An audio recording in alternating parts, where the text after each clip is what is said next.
Tem jogador que veste a camisa do Flamengo e sente o peso. E tem jogador que quase é esmagado por esse peso, mas decide não sair. A história do Léo Pereira não começa com aplausos. Começa com desconfiança, cobrança e erro. E talvez seja exatamente por isso que os 300 jogos pelo Flamengo signifiquem tanto. Porque não é só um número, é sobrevivência, é evolução, é resposta. A marca foi alcançada na goleada por 4-0 sobre o Atlético Mineiro e celebrada no Ninho do Urubu com uma homenagem especial. Uma camisa, um número simbólico, mas por trás disso existe uma trajetória que pouca gente valoriza do jeito que deveria. O próprio Léo Pereira fez questão de lembrar disso. Ele falou sobre altos e baixos, sobre momentos difíceis, sobre erros que custaram caro. E aqui vale um ponto importante.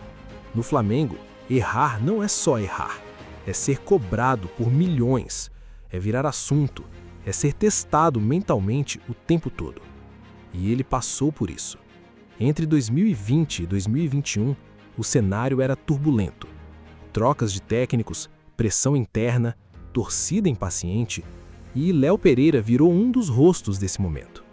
Falhou, foi criticado e, em muitos casos, desacreditado. Só que existe uma escolha que separa jogadores comuns de trajetórias marcantes: se esconder ou continuar. E ele continuou. Mesmo errando, ele não fugiu do jogo, não pediu para sair do protagonismo. E isso no Flamengo já diz muito. Mas só insistir não basta. A virada da história começa com uma mudança de mentalidade e com uma oportunidade que poderia ter sido a última.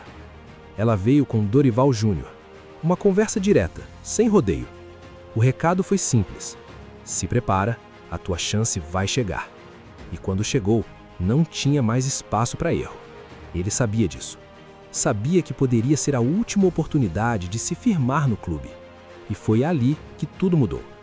Mais concentração, mais leitura de jogo, mais confiança e, principalmente, mais entendimento do que é jogar no Flamengo.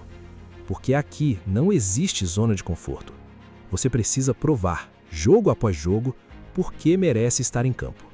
E Léo Pereira começou a fazer isso. A sequência veio, as atuações melhoraram e o que antes era crítica começou a virar reconhecimento. Não foi de um dia para o outro, mas foi consistente. E consistência, no futebol de alto nível, é o que constrói respeito. Hoje, ele olha para trás e não tenta apagar o começo difícil. Pelo contrário, ele entende que precisava passar por aquilo, que não estava pronto antes, que os erros fizeram parte da construção. E essa consciência é o que mostra o nível de maturidade que ele alcançou. Hoje, Léo Pereira vive o melhor momento da carreira. Forte fisicamente, seguro mentalmente e com um objetivo claro na cabeça: ir além.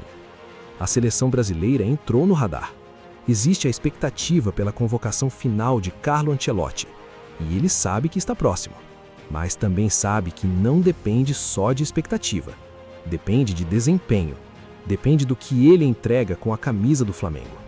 E talvez esse seja o maior sinal de evolução. Ele não está mais focado na ansiedade, está focado no processo. Enquanto isso, o calendário não para. O próximo desafio é o clássico contra o Vasco, um dos jogos mais pesados do futebol brasileiro. E ele chega nesse momento ainda em recuperação de um corte na perna. Não está 100%. Ainda existe dúvida, mas a postura já está definida. Se tiver condição, ele vai para o jogo. Porque clássico não se administra, se enfrenta. E isso resume bem o que ele se tornou. Um jogador que entendeu o tamanho do clube, que entendeu a pressão e que decidiu não recuar diante dela. Os 300 jogos são importantes, claro, mas eles são consequência. Consequência de alguém que foi criticado, que errou, que quase perdeu espaço, mas que escolheu continuar. E no Flamengo, continuar já é difícil. Se firmar é ainda mais. Agora eu quero saber de você. Hoje, Léo Pereira é titular absoluto para você? E mais, ele já merece uma chance definitiva na seleção? Comenta aqui embaixo. E se você gosta de conteúdos nesse estilo, mais profundo, mais completo, Já se inscreve no canal, porque aqui a gente não fala só do resultado, a gente conta a história por trás dele.